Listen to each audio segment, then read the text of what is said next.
Jemi rikthyer tashmë në studio, e ftuar rajon në ABC News për këtë ditë është zonja Mimi Kodheli, deputete e Partisë Socialiste. Përshëndetje zonja Kodheli, mirë se erdhët. Mirë se ju gjeta. Një nga kushtet kryesore që vendos Bashkimi Evropian dhe jo vetëm janë standardet e zgjedhjeve, liria dhe ndershmëria e tyre, por mbi të gjitha pranimi i rezultatit të zgjedhjeve. Kryeministri i vendit Sali Berisha një ditë më parë nga Brukseli paralajmëroi se Edi Rama dhe Partia Socialiste në rast se u mbasin nuk do ta njohin këtë rezultat zgjedhjesh. Dhe pasojat dihen sepse nuk janë vetëm për politikën shqiptare, por për Shqipërinë në tërësi. Ka një tendencë të tillë në fakt nga ana e Partisë Socialiste, keni ju dyshim në proces? Unë besoj që kryeministri nuk e ka tagrin të vendosë se cili do tjetë rezultati i zgjedhjeve dhe nëse këtë rezultat do të pranoj apo jo Partia Socialiste, sepse detyrimi i tij madhor sot në drejtim qeverisë shqiptare është të mundësoj zgjedhje të lira dhe të ndershme, demokratike, të pranueshme dhe të pranuara më së fundi nga komuniteti evropian. Shqipëria për fat të keq ka 22 vjet që orvatet të mundësoj zgjedhje më të mira se sa ato të shkuarat, e ka bërë këtë në mënyrën më të keqe të mundshme në shumicën e rasteve, ka abuzuar shumë me zgjedhjet, me procesin, me kodin, me përqindjet, me mënyrën se si është mbrojtur vota, me mënyrën se si është numëruar, me mënyrën se si janë manipuluar zgjedhësit, me të gjitha format e pa drejta dhe të palishme që janë përdorur, dhe kjo e ka çuar Shqipërinë të jetë gjithmonë një rast negativ për fat të keq në diskutimet e tryezave midis ndërkombëtarëve, midis institucioneve që japin një vlerësim për zgjedhjet siç është ODIHR dhe OSBE-ja, institucione specializuara në këtë rast, por padyshim edhe midis njerëzve që bëjnë politikën në Shqipëri apo analistëve, të cilët në më shumë se një rast, në mos them në të gjitha rastet, kanë verifikuar, vërtetuar që ne me nivelin e zgjedhjeve nuk kemi aty ku duhet jemi, që ne me administrimin e zgjedhjeve nuk kemi aty ku duhet jemi, që ne me manipulimin e zgjedhjeve jemi tamam aty ku nuk duhet jemi. Por për procesin aktual, zonja Kodheli, kur së fundmi kemi një sistem zgjedhor në konsensus të plot të palëve, kemi një kohë zgjedhor në konsensus të plot të palëve, Partia Socialiste dhe opozita në këtë rast. Ka komisionerët e saj, ka vëzhguesit e saj, ka përfaqësuesit e saj, qoftë edhe për verifikimin e listave edhe më gjerë. Pra në një farë mënyre kemi dy palë thuajse të barabarta në këtë proces administrimi. Në këtë proces aktual, ç'mund thoni? Nuk kemi asnjëherë një pozicion të barabartë për aq kohë sa nuk thuhet që është opozita ajo që vullën e zgjedhjeve. Është gjithmonë ajo forcë politike që qeveris. Nuk mund ta vëri vullën gjithmonë opozita. Sigurisht, kjo nuk e vë asnjëherë, jo nuk do ta skut, nuk e vë asnjëherë. Përgjegjëset për të organizuar zgjedhje të lira dhe të ndershme janë vetëm qeveritë, të paktën në demokraci. Ky duhet të jetë rasti i Shqipërisë, sepse shteti ka institucionet, ka Ministrinë e Brendshme që administron listat zgjedhore, ka forcat e policisë që mundsojnë ruajtjen e rendit dhe ka të gjithë infrastrukturën dhe mekanizmat dhe instrumentat e nevojshëm për të mundsuar zgjedhje të lira dhe të ndershme. E vetmja gjë që bëhet në bashkëpunim është vetëm miratimi i kodit zgjedhor, i cili është një ligj mbi ligjet e zakonshme dhe i propozuar nga Partia Socialiste në formësimin e tij. Patjetër, nuk po diskutojmë këtu kodin, dhe që kërkon konsensusin parlamentar edhe të opozitës. Që e mori? Që sigurisht e mori, sepse ishte në detyrimin dhe në nderin e opozitës që të mundsonte një ligj të denj për një vend i cili kërkon të aderoj në Bashkimin Evropian. Atëherë, çfarë pengon në realizimin e zgjedhjeve brenda standardeve? Ku e keni ju thelbin e dyshimit? Thelbi i dyshimit është në mënyrën se si qeveria i menaxhon punën e vendit. Në korrupsionin tejet evident që është në të gjitha strukturat, në presionin që bëhet mbi administratën publike, në presionin e pa drejtë, pa zakont dhe të pandershëm që bëhet mbi popullsinë, qytetarët nëpërmjet nuk e di, ndihmës ekonomike, atyre që marrin ndihmë ekonomike, nëpërmjet atyre që janë sot që punojnë në administrat, nëpërmjet atyre që janë të papunë, por që mund të premtohet një vend pune nëse do të votoni një forcë caktuar politike. Zgjedhjet premtime janë, zonja Kodheli, kjo nuk është korrupsion. Jo, ka diçka, është një gjë premtimi elektoral, është një gjë programi dhe është një gjë forcimi, detyrimi, abuzimi me pozicionin fragil që një qytetar ka në raport me pushtetin.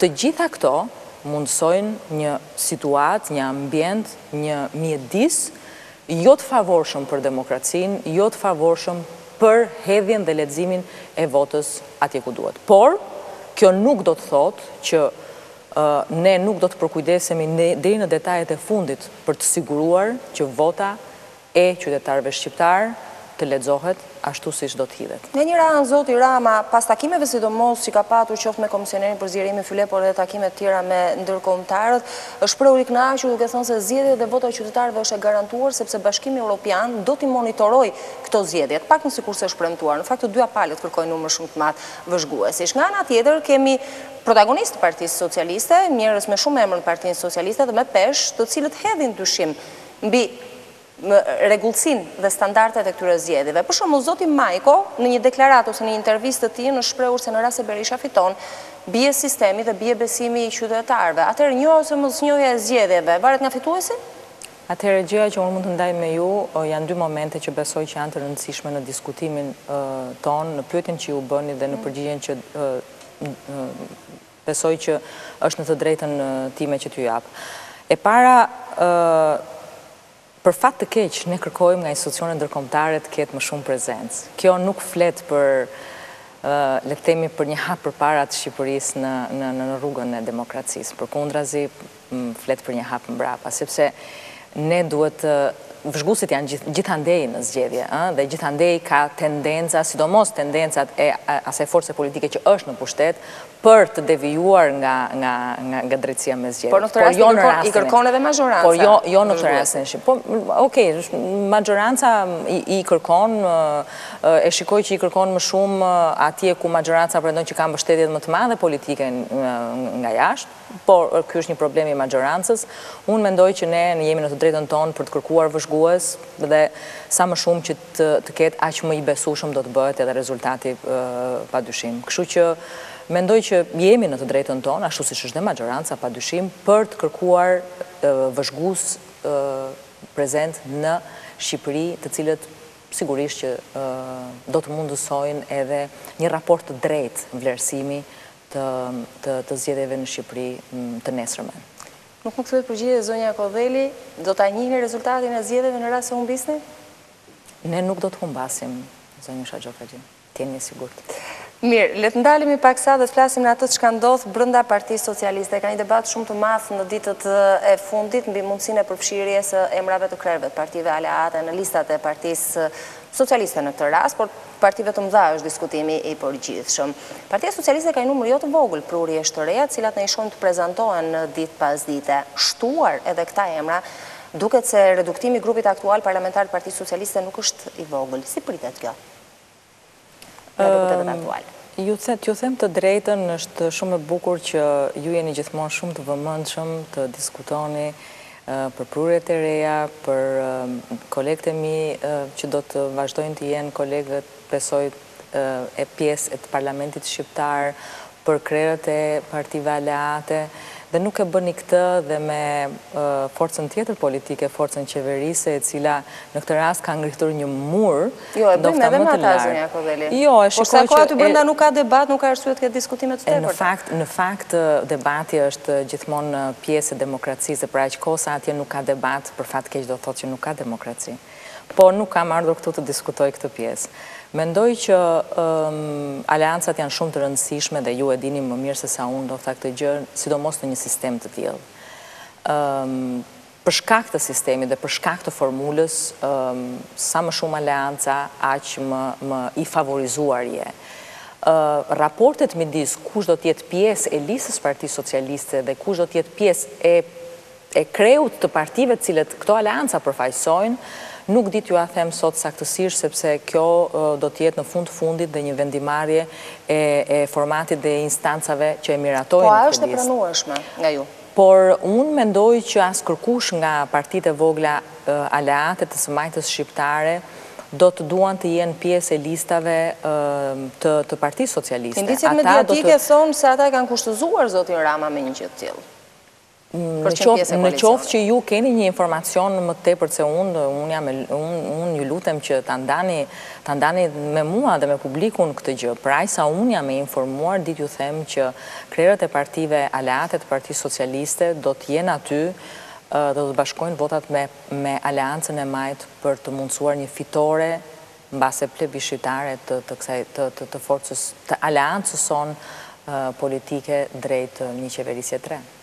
Zonja Dade në një intervistë dhënë për ABC News shprehur se prurjet e reja janë të mirëpritura në Partinë Socialiste, por kërkohet ekuilibër mes atyre që kanë kontribut disa vjeçar dhe që janë shumë në Partinë Socialiste dhe prurjeve të reja. Ekuilibër që e shihni të përvijohet? Unë e shikoj si ekuilibër dhe ndaj të njëjtin opinion me zonjën Dade. Ekuilibri duhet ekzistojë gjithmonë. Latinët thonë që diku në mes është perfeksioni, pra mesi do të thotë mesi i artë, pra ekuilibri krijon ose mesi krijon këtë ekuilibër. Unë jam komode me ata që kam gjetur në Partinë Socialiste dhe pa dyshim nuk jam tashmë një prurje e re sepse u bën shumë vite që merrem me këtë punë, por me prurjet e reja. Duhet patjetër të ketë një ekuilibër moshash, ekuilibër gjinie, ekuilibër prejardhje rajonale, pse jo, ekuilibër fetar, ekuilibër profesionesh, gjithçka është ekuilibër dhe sa më i saktë dhe më i drejtë jetë ky, mendoj që aq më e pranueshme do të jetë grupi që do të formsoj atë që do të jetë grupi i Partisë Socialiste në parlament. Zonja Kodeli, sa komode ndiheni ju, por edhe deputetët e tjerë të Partisë Socialiste me qarkullimet që janë bërë nga njëri qark në tjetrin? Është rasti zonjës Leskaj nga Elbasani në Vlorë, rasti zotit Blushi nga Korça në Elbasan, rasti juaj në Lezhë, por e njësër rastesh të tjera që pse jo edhe kanë shkaktuar debat, rasti zotit Braçër, për shembull, që lëvizet pas kaq vitesh nga Berati. Çorodit paksa qoftë edhe përgatitjet parazgjedhore kjo? Me sa pak kënaqësi kanë gjallë? Nuk besoj, t'ju them të drejtën, çdo qark gjithsesi ka specifikat e veta. Çdo deputet ka specifikat e veta në lidhje me një komunitet të caktuar, kështu që është një diskutim që normalisht duhet bërë rast pas rasti. Më lejoni të flas për rastin. Është bërë ky diskutim rast pas rasti? Më lejoni të flas për rastin tim. Sigurisht që është bërë rast pas rasti. Unë mendoj, më vjen shumë keq që do të lë një ndofta nga qarqet më të mira në Shqipëri, ndofta një komunitet që më ka dhënë më shumë se sa që kam dhënë, si që është rrethi Hipokradecit, por jam shumë e kënaqur me pozicionin tim si drejtuese e qarkut të Lezhës. Mendoj që, jo, jam e bindur që është një qark ku lexohet shumë varfëri në njerëz, ku vazhdon të ketë shumë prapambetje për fat keq, vazhdon të ketë shumë papunësi, dhe unë mendoj që do të jem le të themi një përfaqësues i mirë i tyre për të mundësuar për ta një të ardhme të cilin ata nuk e kanë pasur deri më sot, të cilin ata nuk e kanë prekur si një realitet që mund të ishte shumë më i ndryshëm nga niveli ku ata janë sot, flas në përgjithësi për qarkun. Me të ardhurat të vogla, me probleme në bujqësi, me probleme që lidhen me gjakmarrjen, me gjithë që janë pranë detit, me gjithë që kanë fush, me gjithë që kanë tokë fertile për të mbjellë e kështu me radhë. Kështu që jam e kënaqur me vendimarrjen e partisë dhe të kryetarit Rama për të udhëhequr këtë qark. Nuk është një qark i lehtë, për shkak të terrenit, për shkak të diversitetit, por të paktën për momentin jam pritur shumë mirë nga njerëzit atje dhe mendoj që do të vazhdojnë që njerëzit të më japin më shumë se sa unë jap. Megjithë që premtimin e kam dhënë të madh, jam në atë qark ndoshta edhe për të ndryshuar rezultatin që është deri tani, flas gjithmonë në raportet e deputetëve, Parti Socialiste, Parti Demokratike. Mirë, një opozite ka gjithmonë të letë të sulmoj një mazhorancë, të gjej pika të dobta dhe ta kritikojë atë, por sigurisht një forcë politike në zgjedhje hyn me një apo dy karta të cilat e konsideron të fuqishme. Partia Socialiste prej javësh shpalos programin e saj.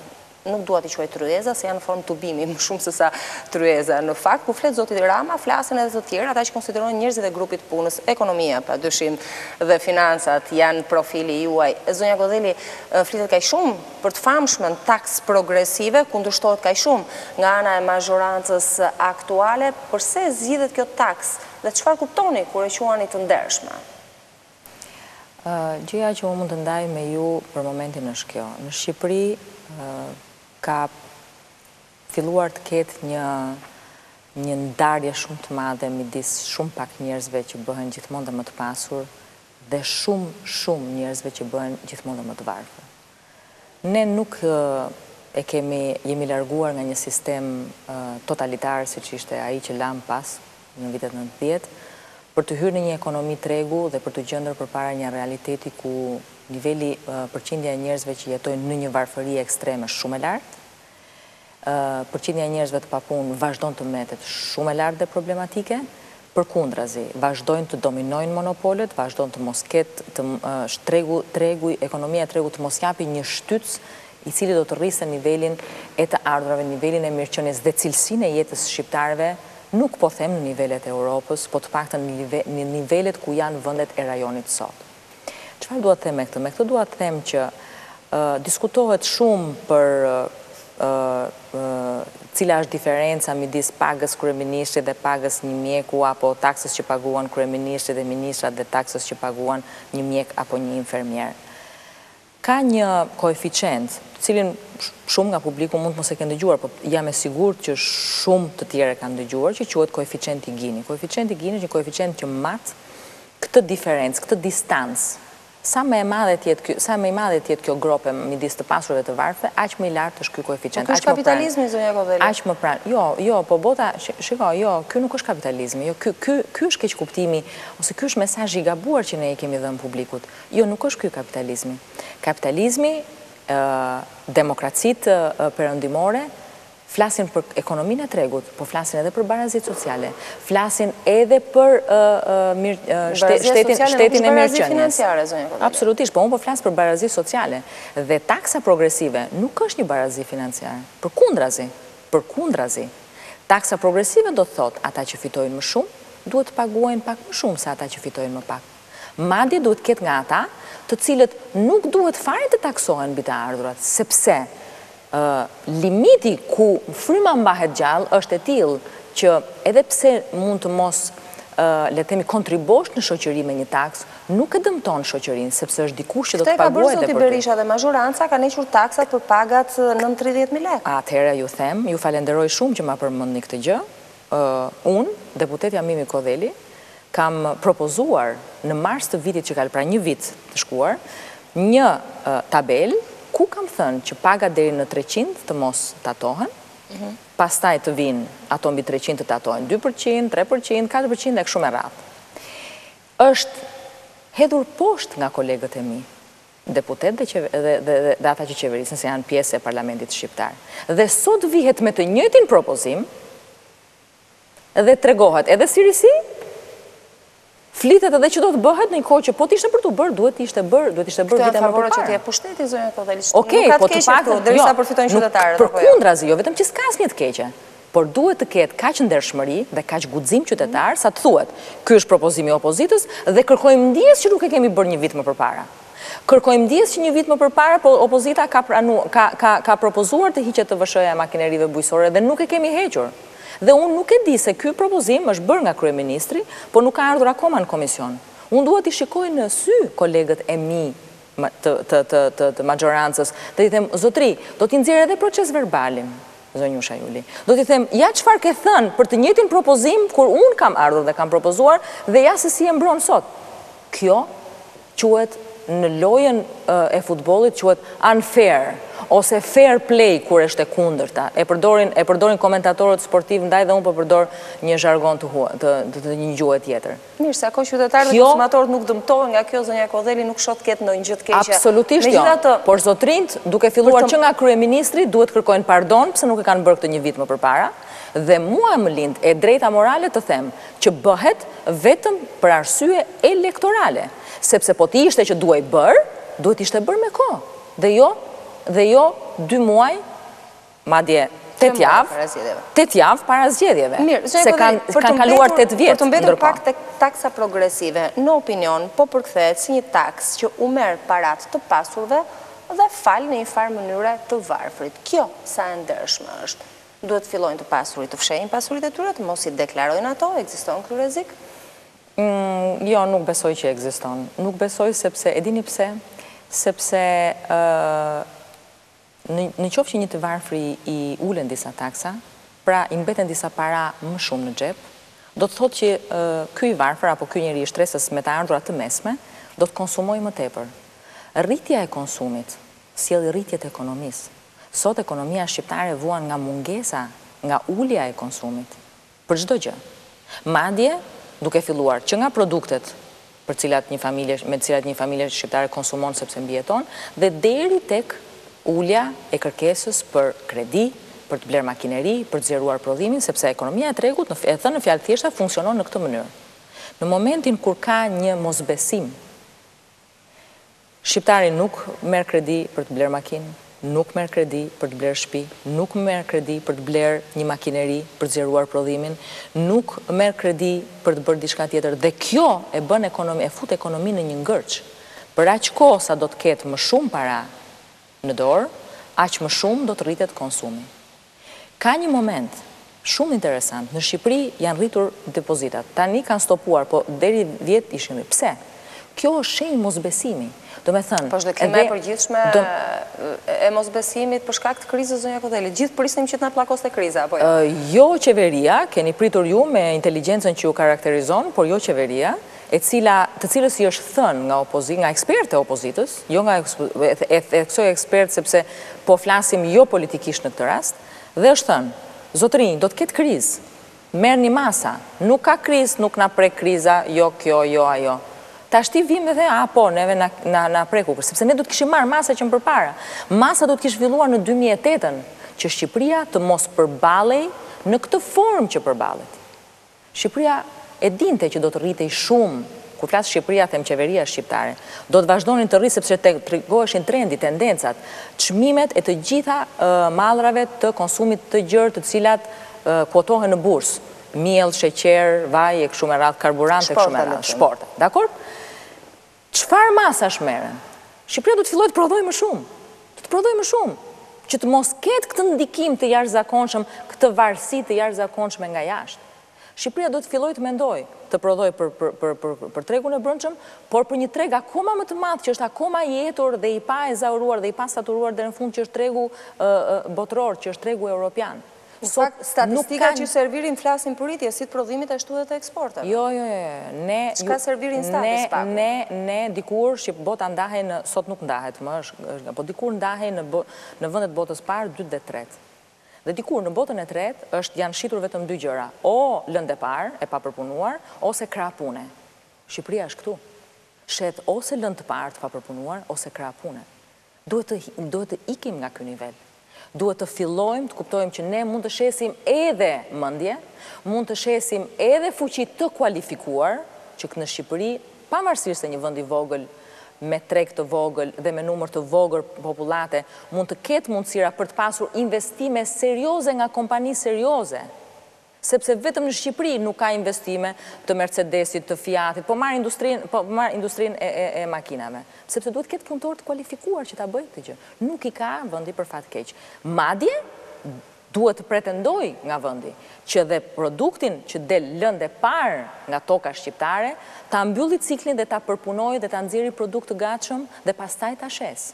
Shqipëria duhet të dali nga makthi, ngërçi i të qenit një vend primitiv, që o shet produktin si del nga toka, dhe nuk po i hym pjesës se kush e ka sot në dorë, kush e ka privatizuar e kush i ka pronat e shqiptarëve sot në dorë, nuk po i hym kësaj pjesë, ndoshta do të jetë një temë tjetër diskutimi, dhe duhet të ngrej nivelin e punëtorisë aty ku Shqipëria e ka mundësinë. Për të mos folur pastaj që ne eksportojmë akoma domate në një vend ku ka 365 ditë diell.